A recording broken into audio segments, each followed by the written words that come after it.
जय हिंद क्लास 12 के प्यारे बच्चों। आज हम लोग शुरू करेंगे इंग्लिश क्लास 12 का, ठीक है ना। जो कि इस साल का हम लोग शुरू करेंगे 2024 और 2025 वाला सत्र है, उसको हम लोग शुरू करेंगे, ठीक है ना। सिलेबस देख लेते हैं फ्लेमिंगो और इसका, ठीक है ना। इसमें फ्लेमिंगो में क्या है, प्रोज में क्या रहेगा। फ्लेमिंगो में the last lesson, lost spring, deep water, the rat trap, Indigo, पहले इतना रहता था, लेकिन इस साल से कुछ बढ़ा भी दिया है। तो द पोएट्स एंड पैनकेक्स ये हम पढ़ेंगे, द इंटरव्यूज पढ़ेंगे, गोइंग गैप्स प्लेस पढ़ेंगे, ठीक है ना। ये हम लोग पूरा का पूरा पढ़ेंगे। और पोएट्री में कुछ है, और उसके बाद जो कि सप्लीमेंट्री से ये दिया गया है, the third level, the tiger king, journey to the end of the earth, the enemy should wizard hit mummy on the face of it, ये जितना 8 तक है हम लोग पूरा का पूरा इस साल पढ़ेंगे, ठीक है ना। फ्लेमिंगो चैप्टर हम लोग पढ़ेंगे आज, ठीक है ना। फ्लेमिंगो टेक्स्ट बुक पढ़ेंगे, ठीक है ना। इसमें का पहला चैप्टर क्या है, प्रोज में का देखते हैं, यहाँ से दिखाई दे रहा है आप लोग को। द लास्ट लेसन है प्रोज का पहला चैप्टर, द लास्ट लेसन, पहला ही चैप्टर द लास्ट लेसन के नाम से दिया गया है। और आप लोग को विश्वास दिलाता हूँ कि इस चैप्टर को पढ़ने के बाद आपको बहुत अच्छे से समझ में आ जाएगा, और आप लोग बस ध्यान से पढ़ते रहिएगा, कहीं भी डाउट नहीं रहेगा। जहाँ कठिन शब्द रहेंगे आप लोग के लिए मैं वहाँ पर शब्द लिखते रहूँगा, ठीक है ना। ये सीबीएसई बोर्ड और हिंदी मीडियम बोर्ड दोनों के लिए, यूपी बोर्ड दोनों के लिए है, एक ही चैप्टर है, एक ही सिलेबस है। तो आप दोनों में कोई भी देख सकते हैं, दोनों लोग इसको देख सकते हैं, सबके लिए हेल्पफुल है। और आपके लिए अब क्लास 10 और 9 से लेकर के जो 12 तक का ग्रामर है, सबका सब भी प्रोवाइड किया जाएगा। तो आप लोगों से यही निवेदन है कि ज़्यादा से ज़्यादा वीडियो को शेयर कीजिए और सभी बच्चों के साथ पहुंचाए, जिससे कि सभी को फ्री ऑफ कॉस्ट लाभ हो सके, ठीक है ना। चलिए देखते हैं, ज़्यादा बातें न करते हुए हम लोग चैप्टर पर ध्यान देते हैं। लिखा है द लास्ट लेसन, ठीक है ना। द लास्ट लेसन है, चैप्टर का नाम लिखा कौन है, अल्फोंस डॉटेड, ये इनके द्वारा लिखी गई है। इनके बारे में थोड़ा पढ़ लेते हैं, अबाउट द ऑथर। आप चाहें तो स्किप करके इसको देख सकते हैं, लेकिन हम पढ़ा दे रहे हैं पूरा। अल्फोंस डॉटेड 1840, यानी इनका जन्म 1840 में हुआ और मृत्यु हुई थी 1897 में। कहाँ के रहने वाले थे, तो was a French novelist, French के रहने वाले थे, एक फ्रेंच नॉवेलिस्ट थे, उपन्यासकार थे, एंड शॉर्ट स्टोरी राइटर, और लघु कहानी लिखा करते थे ये, ठीक है ना। The last lesson is set, कहाँ पर ये सेट किया गया है इस कहानी को। The last lesson is set in the days of Franco Persian war, जब फ्रांस का और पर्सियन का युद्ध हो रहा था, उस समय की घटना को इसमें दर्शाया गया है। कब ये युद्ध हो रहा था, तो 1870 से 1871 के बीच में जो युद्ध हो रहा था, उस घटना को इसमें दर्शाया गया है। इन विच, इसमें फ्रांस वाज डिफीटेड, हरा दिया गया, बाई पर्सियंस, पर्सियन के द्वारा फ्रांस को हरा दिया गया, लीड बाई बिस्मार्क, और उसको लीड कौन कर रहा था, बिस्मार्क कर रहे थे, ठीक है ना। फ्रांस हार गया था, पर्सियन जीत गए थे। आगे देखते हैं Prussia. Prussia then consisted of, विचार कर रही थी, what now are the nation of Germany, Germany के राष्ट्र के साथ तब क्या होगा, जो कि Poland and parts of Australia, जो ऑस्ट्रेलिया और का कुछ हिस्सा था, सब विचार विमर्श कर रहे थे। इन दिस स्टोरी, इस कहानी में, द फ्रेंच डिस्ट्रिक्ट्स, जो दो जिले होते हैं, ऑफ अल्सास एंड लॉरेंस, दो जिले हैं कहाँ के, तो यहाँ के फ्रेंच के, ठीक है ना, हैव पास्ड इनटू प्रूसियंस हैंड्स, जो कि प्रूसिया के हाथ में चला गया था, क्योंकि उस देश को जीत लिया था ना, तो प्रूसियस के हाथ में चला गया था। रीड द स्टोरी, इस कहानी को पढ़िए, टू फाइंड आउट, प्राप्त करने के लिए, what effects this land on life at school, इस जमीन का जीवन में क्या प्रभाव पड़ा, इसके स्कूल के पर क्या प्रभाव पड़ा, इसको आप लोग पढ़िए, ठीक है ना। अब देखते हैं हम लोग अबाउट द लेसन क्या लिखा गया है। अबाउट द लेसन, तो इसमें देख लेते हैं, the last lesson written by Alphonse Daudet के द्वारा लिखा गया है, नरेट्स किया गया है। नरेट्स अबाउट द ईयर 1817, जो 1870 की घटना को ये बताती है।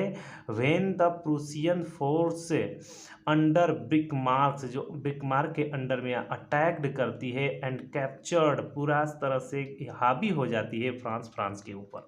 ये दिखाया गया है कि किस प्रकार से जो प्रूसियन सोल्जर थे फ्रांस के ऊपर पूर्ण रूप से हावी हो जाते हैं, इसको बताया गया है। द न्यू प्रूसियन रूल्स, है ना, रूलर्स, जो नए प्रूसियन रूलर्स थे, डिसकॉन्टिन्यूटेड द टीचिंग, मतलब कि कंटिन्यू करने से रोक देते हैं टीचिंग को, पढ़ाई को, ऑफ फ्रेंच में लैंग्वेज, फ्रेंच लैंग्वेज को, in the schools of Alsace and Lawrence. Alsace और लॉरेंस के दो जिले होते हैं, दो जिले हैं ये, वहाँ के उस स्कूल में फ्रांस लैंग्वेज को रोक दिया जाता है।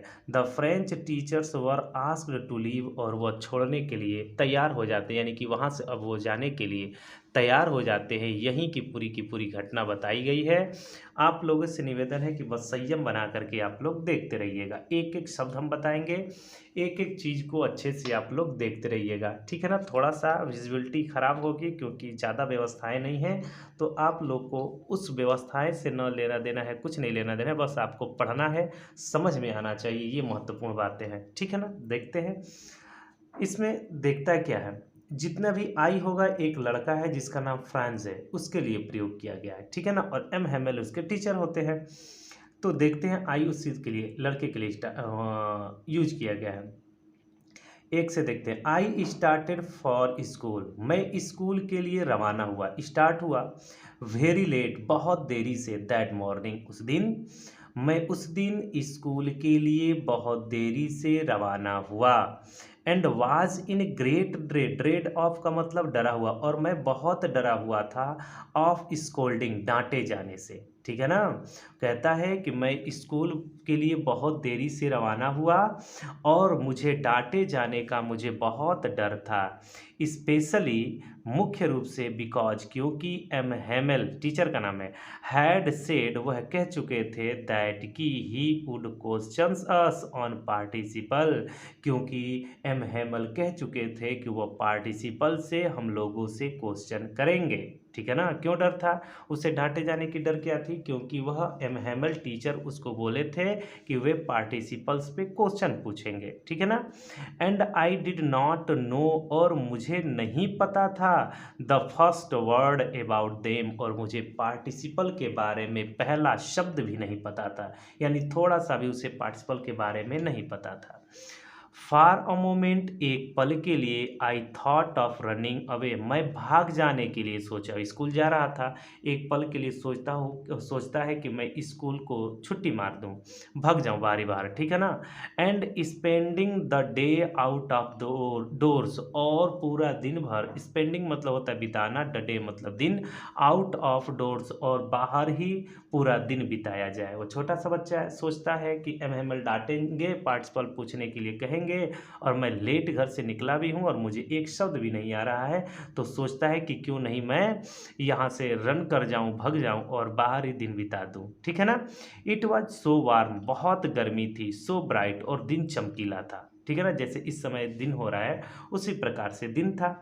The birds were chirping, CHIRPNG, ठीक है ना, चिरपिंग भी बोलते हैं लोग, लेकिन चर्पिंग होता है। चिड़िया चहचहा रही थी, at the edge, edge means होता है किनारा, of the woods, woods means होता है जंगल, जंगल के किनारे चिड़िया चहचहा रही थी। And in the open field back of the ara machine, और आरा मशीन के पीछे खुले मैदान में, एक एक शब्द बता रहे हैं, इन द ओपन फील्ड, खुले मैदान में, बैक पीछे, ऑफ द शामिल, शामिल मतलब होता है आरा मशीन, आरा मशीन के पीछे खुले हुए मैदान में, प्रूसियन सोल्जर्स, प्रूसियन के सैनिक, वर ड्रिलिंग, ड्रिलिंग का मतलब होता है सैन्य अभ्यास करना, कहता है कि पीछे, आरा मशीन के पीछे खुले मैदान में प्रूसियन सोल्जर सैन्य अभ्यास कर रहे थे। जब ये स्कूल जाता है तो देखता है। It was all much more tempting, tempting का मतलब होता है लुभावना, यह बहुत ही लुभावना था, then the rule for participle, participle के रूल से ज़्यादा ये लुभावना था, बड़ी मोहक था। क्या चीज़, सैनिकों का सैन्य अभ्यास करना। But I had the strength, लेकिन मेरे अंदर ताकत थी, टू रेसिस्ट, रोकने की। वो अंदर उसकी लालच आ रही थी कि स्कूल को छोड़ दिया जाए, आज के लिए छुट्टी बिताया जाए, तो उसके अंदर वो ताकत थी रोकने की उस लालच को। And hurried off to the school, और वह स्कूल के लिए जल्दी से निकल जाता है, जल्दी चल जाता है। ठीक है ना। यहाँ तक उम्मीद है आप लोग को बेहतर से समझ में आया होगा। आगे देखते हैं नेक्स्ट। दूसरा नंबर हम लोग देखते हैं। देखिए क्या होता है। When I passed the town hall, town hall का मतलब होता है सभागार। जब मैं सभागार से गुजरा, देयर वाज अ क्राउड, बहुत भीड़ थी, इन फ्रंट ऑफ मतलब होता है के सामने, of the bulletin board, bulletin board का मतलब होता है सूचना बोर्ड, सूचना पट। जब स्कूल जा रहा था तो कहता है कि जब मैं सभागार के पास से गुजरा तो सूचना पट के सामने बहुत भीड़ थी। फॉर द लास्ट 2 years, पिछले 2 सालों से, ऑल आवर बैड न्यूज़, सभी हमारे बुरे समाचार, हैड कम फ्रॉम देयर, वहीं से आते थे। कहता है कि पिछले 2 वर्षों से हमारे सारे बुरे समाचार वहीं से आते थे, यानी कि उसी सूचना पट से आते थे। एक सूचना लगा पट लगा दिया जाता है इस तरह से ना, ब्लैक बोर्ड या व्हाइट बोर्ड की तरह से, तो उसी तरह से सूचना पट पर से सभी बुरे समाचार आ रहे थे। वो कौन कौन से बुरे समाचार थे। द लॉस्ट बैटल, हारे हुए युद्ध के समाचार। द ड्राफ्टिंग, सेना में भर्ती, जो भर्ती के लिए जो कानून आता था उसके आदेश। The order of the commanding officer, और कहता है सेना अधिकारी के आदेशों के संबंधित समाचार, सेना अधिकारी से आदेशों के संबंधित समाचार आते थे। And I thought to myself, और मैंने मन ही मन सोचा, विदाउट स्टॉपिंग, जाते हुए, बिना रुके हुए वो सोचता, यानी कि स्कूल जा रहा था, देखता है कि सूचना पट के सामने, सभागार के सामने बहुत बड़ी भीड़ लगी है, और उसी सूचना पट से वो बताता है कि पिछले 2 सालों से पूरे बेकार जितने भी बुरे समाचार होते थे आता था, जैसे कि हारे हुए युद्ध का समाचार, सेना में भर्ती होने का समाचार, ऑफिसर के द्वारा जो कोई समाचार आती थी वो समाचार आते थे।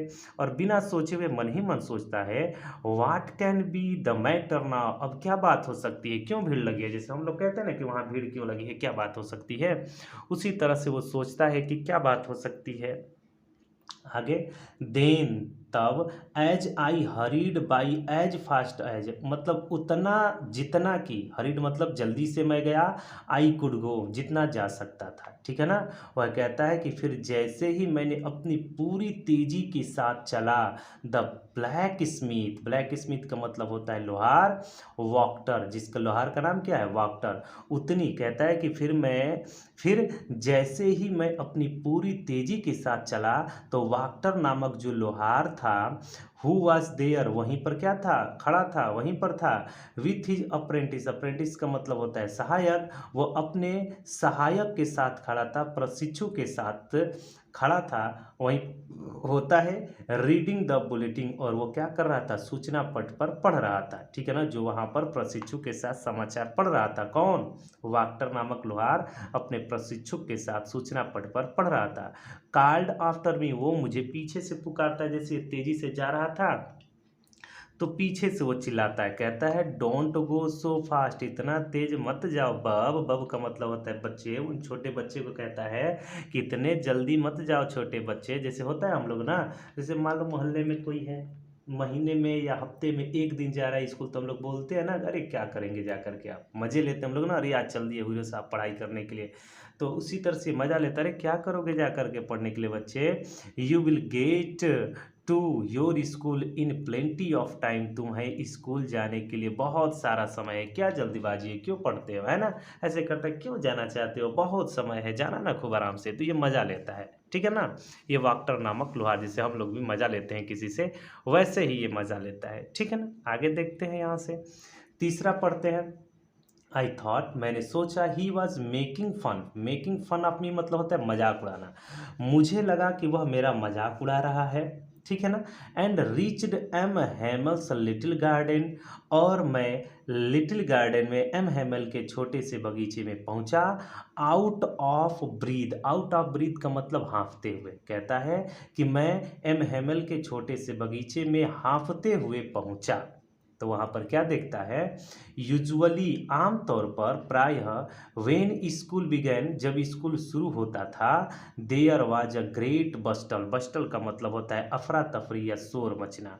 जब स्कूल शुरू होता था, जैसे हम लोग भी हैं, आप संडे को जाएंगे तो स्कूल एकदम शांत लगता है, लेकिन आप संडे को छोड़ करके और स्कूल की पढ़ाई चल रही है तो खूब शोरगुल होता है, ठीक है ना। तो वही कहता है आमतौर पर व्हेन स्कूल बिगैन जब स्कूल शुरू होता था, देयर वाज अ ग्रेट बस्टल तो बहुत शोरगुल सुनाई देते थे, विच कुड बी हियर्ड जिसे सुना जा सकता था, आउट इन द स्ट्रीट जिसे बाहर गलियों तक सुनी जा सकती थी। कहता है कि जब स्कूल शुरू होता था तो शोरगुल होता था जिसे बाहर गलियों तक सुना जा सकता था, ठीक है ना। वो कौन सा आवाज, द ओपनिंग खोलते हुए, खोले जाने, एंड क्लोजिंग और बंद किए जाने, ऑफ डेस्क, डेस्क का मतलब होता है डेस्क, ठीक है ना, मेज को, मेज पर क्या होता है, मेज को, मेज का खोला जाना और बंद किया जाना खूब बाहर तक सुन सकते हैं, रगड़ते जैसे मेज पर होते हैं ना, बच्चे खेलते भी हैं, क्लास में कोई नहीं है तो पटकते भी है कॉपी किताब उस पर, तो उसकी आवाज़ सुनाई दे सकती थी। लेसन्स रिपीटेड, रिपीटेड का मतलब होता है दोहराना, इन यूनिसन का मतलब होता है एक स्वर में, और अपने लेसन को एक स्वर में दोहराए जाने की आवाज़ सुनता था, ठीक है ना। जैसे छोटे बच्चे होते दो एक कम दो, दो दूना के चार, या टू वन जा टू, टू टू जा फोर करके दोहराते हैं, उसी तरह से एक स्वर में वो आवाज़ सुनाई देती थी, वेरी लाउड, बहुत तेज सी आवाज़ सुनाई देती थी। विथ आवर हैंड्स जो अपने हाथों को, over our years to understand better और बेहतर समझने के लिए अपने कानों पर हाथ रख करके लोग चिल्लाते थे, बच्चे चिल्लाते थे, जैसे हम लोग होते हैं छोटे छोटे बच्चे, दो का दो, दो दूना के चार, या टू वन जा टू, टू टू जा फोर करके कान तर हाथ लगा खूब तेज तेज से चिल्लाते थे वो बच्चे, ठीक है ना। आप बेहतर समझ सकते हैं क्या हम बताना चाह रहे हैं। अब देखते हैं, and the teacher's great ruler rapping, rapping का मतलब होता है पटकना, ऑन द टेबल, और जो टीचर होते हैं ना, जो अध्यापक होते हैं, विशाल एक पैमाने का मेज पर पटकते हैं, ठक ठक करके मेज पर पटका जाता है ना डंडे को, उस तरह से वो पटकते हैं। बट लेकिन now it was all so still, लेकिन सब कुछ आज एकदम शिथिल था, एकदम शांत था। क्यों शांत था, I had counted, counted, counted का मतलब होता है भरोसा करना, काउंटेड और मतलब भरोसा होना, द कमोशन, कमोशन मतलब शोरगुल पर, to get to my desk without being seen, और मुझे भरोसा था कि मैं हो हल्ला के बीच बिना दिखाई दिए अपने डेस्क पर चला जाऊंगा। ये लड़का सोचता है कि शोरगुल होता रहेगा और पीछे वाले कमरे से आएंगे और हम अपने क्लास में चुपचाप जा करके बैठ जाएंगे। बट ऑफ कोर्स, लेकिन वास्तव में, that day everything had to be as quiet as Sunday morning, लेकिन उस दिन ऐसा शांत था जैसे संडे की मॉर्निंग को शांत होता है, पूरा क्लास एकदम शांत था, पूरा क्लास।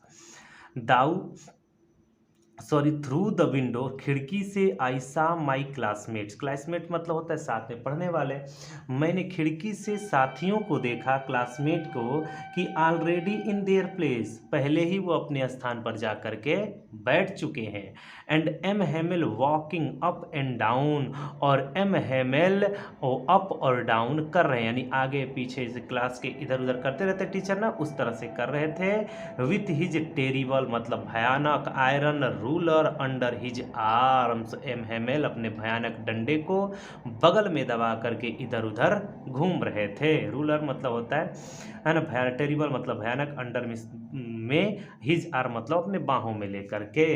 कहता है कि एम हेमेल भयानक डंडे को बगल में लेकर के दबाए हुए इधर उधर घूम रहे थे, ठीक है ना। आगे, आई हैड टू ओपन, मुझे खोलना पड़ा, द डोर, दरवाजे को, मतलब सबके सामने से दरवाजे में से अब जाना पड़ा, उसकी मजबूरी थी क्योंकि जाने का मन नहीं था। एंड क्यों नहीं था, क्योंकि वो सोचता था कि शोरगुल होगा और हम उस शोरगुल में वहीं पर छुप करके आगे निकल जाएंगे, ठीक है ना। खोलना पड़ा, and go in before everybody, और सबके सामने से मुझे अपने स्थान पर जाना पड़ा। यू कैन इमेजिन, आप कल्पना कर सकते हैं कि हाउ आई ब्लस्ड, ब्लस्ड का मतलब होता है शर्मिंदगी महसूस करना, एंड हाउ फ्राइटेंड और डरा हुआ महसूस करना आई वाज, और आप लोग कल्पना कर सकते हैं कि मैं कितना शर्मिंदा और कितना डरा हुआ महसूस कर रहा था। ये लड़का लिटिल फ्रेंच है, आप लोग पिक्चर में देख सकते हैं, यही यही वो लड़का है, ठीक है ना। आगे देखते हैं 4 नंबर, हम लोग यहाँ से देखते हैं। बस आप लोग शेयर करते रहिए वीडियो को और पूरा वॉच करिएगा, बेहतर समझ में आएगा। धीरे धीरे बता रहे हैं कि आपको समझ में आए, ठीक है ना। आगे देखते हैं हम लोग फिर से यहाँ से लिखा क्या है 4 नंबर, बट लेकिन नथिंग हैपन। नथिंग मतलब कुछ नहीं, हैपन का मतलब होता है घटना घटित होना, लेकिन कुछ भी ऐसा नहीं हुआ। एम हेमल सामी, एम हेमल ने मुझे देखा, एंड सेड वेरी काइंडली, और बड़ी दयालुता पूर्वक उन्होंने कहा। एम हेमल मतलब टीचर, उस लिटिल फ्रेंच को देखते हैं, उस लड़के को, और बड़ी ही दयालुता पूर्वक कहते हैं, go to your place quickly little French, उस लड़के का नाम है, ठीक है ना। नन्हे फ्रेंच, जल्दी से अपने जगह पर चले जाओ। वी वर बिगिनिंग, हम शुरू करने वाले थे, विदाउट यू, तुम्हारे बगैर ही हम लेसन को शुरू करने वाले थे, ठीक है ना। फिर उसके बाद लड़का क्या करता है, आई जम्प्ड ओवर द बेंच, मैं बेंच से कूदकर, and sat down at my desk, और अपने डेस्क पर जा कर के क्या किया, बैठ गया। मैं बेंच पर से कूदकर डेस्क पर जा कर के बैठ गया, यानी कि डेस्क पर रहता है ना, पीछे से आता है और कूद करके जल्दी से आराम से बैठ जाता है। नॉट टिल देन, तब तक, when I had got a little over my fried. Fried का मतलब होता है डर। तब तक वो कहता है कि नॉट टिल देन, तब तक वो कहता है कि तब तक मैंने यह नहीं देखा कि हमारे एक मिनट, तब तक मैंने यह नहीं देखा, एक minute, not till, when I had gone the little over, little over का मतलब थोड़ा कम होना, माई फ्राइड, वो कहता है कि तब तक मेरा थोड़ा सा डर कम हुआ। डिड आई सी, और मैंने देखा, दैट आवर टीचर, कि हमारे अध्यापक, had on his beautiful green coat, कि मैंने देखा कि हमारे अध्यापक सुंदर कोट पहने हुए हैं। वो कौन सा कोट है, कैसा कोट है, देखते हैं। हिज फ्रिल्ड शर्ट, फ्रिल्ड का मतलब होता है झालरदार शर्ट पहने हुए थे, and the little black silk cap, और छोटी काली सिल्क की टोपी पहने हुए थे, ऑल एम्ब्रॉयडरीड, और उस पर सारे कढ़ाई किया हुआ था, जैसे कढ़ाई उढ़ाई किया जाता है ना कपड़े पर, बनारस में होती है या सूरत में होती है, कढ़ाई की जाती है कपड़े पर, सूट पर किया जाता है, साड़ी पर किया जाता है, तो वही पूरा का पूरा नक्काशी की गई थी, खूब अच्छा कढ़ाई किया गया था। दैट ही नेवर वोर एक्सेप्ट, वह कभी नहीं पहनते थे, के सिवाय, किसके सिवाय, ऑन इंस्पेक्शन, वह इंस्पेक्शन के सिवाय, यानी कि निरीक्षण के अलावा किसी और दिन नहीं पहनते थे, एंड प्राइज डेज, या तो प्राइज डेज के अलावा, यानी कि यदि निरीक्षण करना हो या प्राइज बांटना हो तभी वो केवल वैसे कपड़े पहनते थे, अन्यथा नहीं पहनते थे, ठीक है ना। आगे देखते हैं। बिसाइड्स, इसके अलावा, the whole school seemed so strange, strange का मतलब होता है विचित्र, इसके अलावा पूरा का पूरा विद्यालय बड़ी ही विचित्र लग रहा था, स्ट्रेंज लग रहा था, एंड सोलेम्न, और सोलेम्न का मतलब होता है गंभीर, और पूर्ण रूप से वह स्कूल गंभीर लग रहा था, ठीक है ना, गंभीर लग रहा था।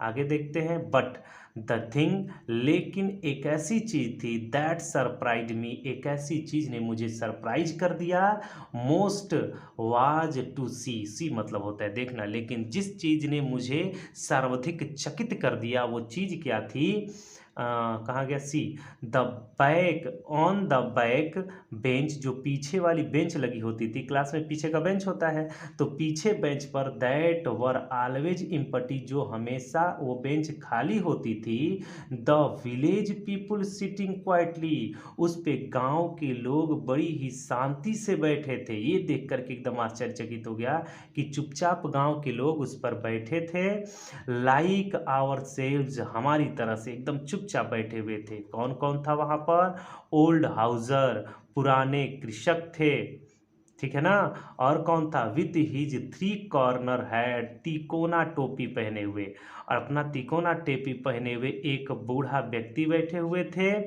और कौन था, 3 corner hat, the farmer mayor, भूतपूर्व मेयर थे, फार्मर का मतलब होता है भूतपूर्व, भूतपूर्व मेयर बैठे हुए थे, द फार्मर पोस्ट मास्टर, भूतपूर्व पोस्ट मास्टर बैठे हुए थे, एंड सेवरल अदर बिसाइड्स, और इन लोगों के अलावा बहुत सारे लोग भी बैठे हुए थे। सब ध्यान से देखते रहिएगा। एवरीबॉडी लुक्ड सैड, सब के सब चुपचाप थे, शांत दिखाई दे रहे थे, दुखी दिखाई दे रहे थे। And Houser had brought an old primer, और बूढ़ा व्यक्ति एक पुरानी बाल पोथी लाया था। प्राइमर का मतलब होता है वर्णमाला की किताब, क ख ग घ ABCD सब लिखा होता है छोटे बच्चों के लिए, वैसा किताब लेकर के आया था एक बूढ़ा व्यक्ति।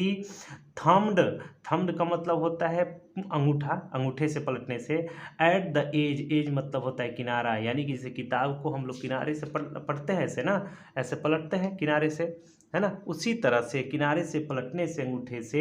And held it open on his knees, knees का मतलब क्या होता है घुटना, मतलब जिसे किनारे से अंगूठे से पेज पलटने के कारण वो क्या हो गया था, नीज विज गंदा हो गया था। और क्या हो गया था, एक मिनट, हाँ, knees with his great spectacles line across, एक मिनट छूट नहीं रहा है ना, हाँ, ओल्ड हेड, ठीक है, he held it open on his knees with his great spectacles lying across the pages. और वह कहता है कि वह कोने पर पलटने से गंदा हो गया था, जैसे हम लोग का ये गंदा हो जाता है, ठीक है ना। और उसने इसे यानी बालफोती को अपने घुटनों पर खोल करके वो बूढ़ा व्यक्ति रखा हुआ था और चश्मा पृष्ठ पर पड़ा हुआ था। समझ में आ रहा है इतना तक? बहुत बेहतर से हम समझा रहे हैं, बहुत अच्छे से आप लोग बस पढ़ते रहिएगा, ध्यान से देखते रहिए वीडियो और सभी के यहाँ शेयर कीजिए। पांचवा हम लोग देखते हैं आगे क्या है, अंत तक देखिएगा। कहता है वाइल, जबकि आई वॉज वॉन्डरिंग, वॉन्डरिंग का मतलब होता है विचार करना, अबाउट इट ऑल, और मैं इन सारी घटनाओं पर विचार कर रहा था। कौन सी घटनाएं, कि जो कि पूरा बेंच खाली होता था लेकिन आज भरा हुआ है और सभी गांव के लोग आए हुए हैं, इन सारी चीज़ पर वो विचार करता है।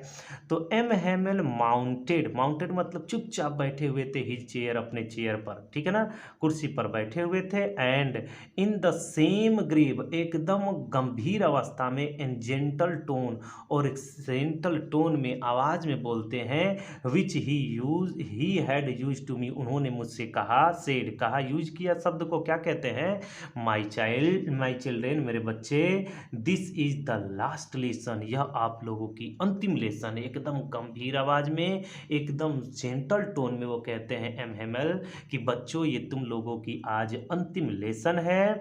आई सेल गिव यू, जो मैं आज तुम लोगों को देने जा रहा हूं, ये आज तुम लोगों के लिए अंतिम सबक है, अंतिम लेसन है। क्यों? क्योंकि द ऑर्डर हैज कम, आदेश आ गया है, फ्रॉम बर्लिन टू, बर्लिन का मतलब क्या था, जर्मनी की राजधानी है, ठीक है ना, तो बर्लिन से आदेश आया है पढ़ाने के लिए, only German in the schools of Alsace and Lawrence, इसको अंडरलाइन कीजिएगा पूरा, ठीक है ना। कहते हैं कि यह बर्लिन से आदेश आया है जर्मन में, जर्मन पढ़ाने के लिए, only German in the school of Alsace and Lawrence, Alsace और लॉरेंस दो जिला है, यहाँ पर केवल जर्मन भाषा पढ़ाने के लिए आदेश आया है बर्लिन से, ठीक है ना। The new master comes tomorrow, जो नए अध्यापक है तुम लोगों को कल आएंगे। This is your last French language, और आज तुम लोगों की ये फ्रेंच लैंग्वेज का अंतिम लेक्चर है, और कल से यहाँ पर जर्मन भाषा पढ़ाई जाएगी, ठीक है ना। आई क्यों पढ़ाई जाएगी, क्योंकि मैं शुरू में ही बता दिया था, क्योंकि उन लोगों ने अधिकार कर लिया था, ठीक है ना। I want to you be very attentive, मैं चाहता हूं कि आप लोग बड़ी ध्यान से देखिए, बड़ी ध्यान मग्न रहें, ध्यान से सुनिए उस बात को, ठीक है ना, बड़ी ध्यान से सुनिए उस बात को जो मैं पढ़ाने जा रहा हूं, ठीक है। वही कहते हैं कि बड़ी ध्यान से पढ़िए जो कुछ भी मैं पढ़ाने जा रहा हूँ। अब देखिए लिखा है कि वाट अ थंडर क्लैप, थंडर क्लैप का मतलब होता है बिजली की जो कड़कड़ाहट की आवाज़ आती है ना। दीज वर्ड्स, ये शब्द, वर टू मी, ये शब्द जो थे वो कहते हैं टीचर एम हेमल कि आज ये तुम लोगों की अंतिम पाठ है, नए टीचर आएंगे तो उस बच्चे के लिए वो शब्द एक बिजली की गड़गड़ाहट की तरह से आवाज़ शब्द आती है, ठीक है ना, एकदम आश्चर्य हो जाता है। कहता है ओह द रिचेज, अभागे हैं हम लोग, यानी कि अभागे, that was what they had put up at the town hall, यानी सूचना पट पर की बात बताता है कि हम लोग अभागे हैं। दैट वाज वाट, यही था, they had put up the town hall, my last French language, हमारी अंतिम फ्रेंच लैंग्वेज, वाई क्यों, आई हार्डली कहते हैं क्यों, आई हार्डली न्यू बड़ी मुश्किल से हम जान पाए हैं हाउ टू राइट, अभी तो बड़ी मुश्किल से हमें लिखना ही आया है फ्रेंच लैंग्वेज।